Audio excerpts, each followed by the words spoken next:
السلام عليكم ورحمة الله. اليوم في الفيديو إن شاء الله جبت لكم تطبيق كاركوردر برو نسخة برو. التطبيق هذا مهمته تسجيل مكالمات الداخلة والخارجة من الهاتف متاعك، يعني ثم برشا ناس تستحق هذا التطبيق لتسجيل بعض المكالمات. النسخة كما قلت لكم برو. تلقوا ليان دو تيليشارجمون متاعها مرفق بالفيديو. على كل هذه بعد التنصيب تجيك فناتر صغيرة عامل ألاو. على كل ندخلوا للتطبيق متاعنا. هذا هو التطبيق، واجهته بسيطة ياسر. أهم حاجة فيه هو باللغة الإنجليزية. يلزم نمشوا لي بارامتر باش نعدلوا البارامتر باش التسجيل متاعك يكون مريقل. منها لي بارامتر على ما أظن بالنسبة للتطبيق يظهر لي يتطلب صلاحيات الروت، مانيش متأكد أنا بحكم نخدم نظام وهمي ديجا فيه الروت، مش عارف يظهر لي فيه صلاحيات الروت. على كل أنت تنجم تجرب. على كل هنا كلود اكونت تنجم تعمل اكونت في الموقع السحابي، هذا ما يهمناش فيه. اهم حاجه هو لي بارامتر. نمشوا لي بارامتر. اول حاجه لي فورمال تحب تسجل بها، طبعا 3 جي بي هي اصغر فورما للصوت.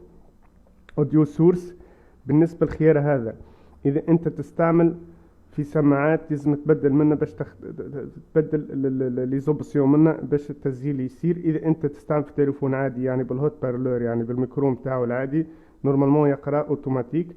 معناها اذا واجهتك مشكله في التطبيق ما يسجلش او صوت ضعيف بدل لي بارامتر منها لانك تستعمل في سماعات. على كل هذه اكبر يعني هذه الملاحظه اللي حبيت نقول لكم عليها.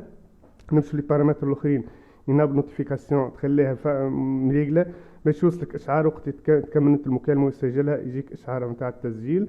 الخيار الثالث هذا معناه يقول لك انه اذا تحب قبل كي تجيك مكالمه ومعناه انت تطلب شخص نخرج لك في النت نقول لك انت تحب تسجل ولا بون.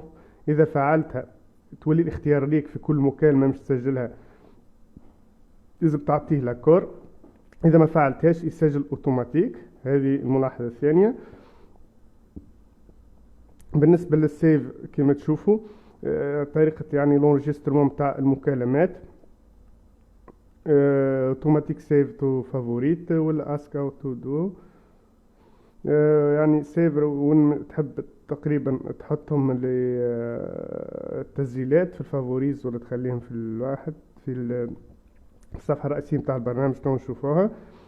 ريكورد مود هنا يقول لك انت تحب مثال تسجل هذا تحب المكالمات الكل داخله اللي عندك في تليفونك او كنقول كان في لي كونتاكت او معناها تختار ولا معناها الارقام اللي مش مسجله في الهاتف نتاعك. مثلا عندك ارقام مش مسجله تحب هذيك اللي تسجلها تعمل لها تسجيل. على كل خليها الكل هي احسن وبعد افسخ اللي جا في يومين تنجم تفسخ بعد التسجيل. اذا انت حاجك مكالمه اكيد لازم تسجلها.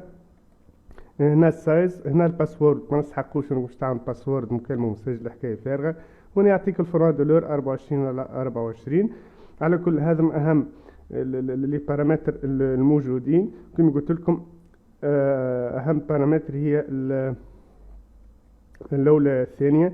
اذا واجهتكم مشكله في التسجيل حاولوا بدلوا البارامتر منها.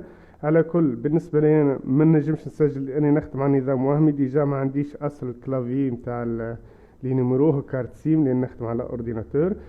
اما على حسب ما شفت التعليقات على حسب التطبيق هذا عجبنا انا بقيت نحوس عليه لقيته التعليقات معناها كلهم مشى معاهم التطبيق. كما قلت لكم ثم مشكله واحده اللي هي اللي يستعملوا السماعات تصير لهم مشكله في الصوت يجي ضعيف.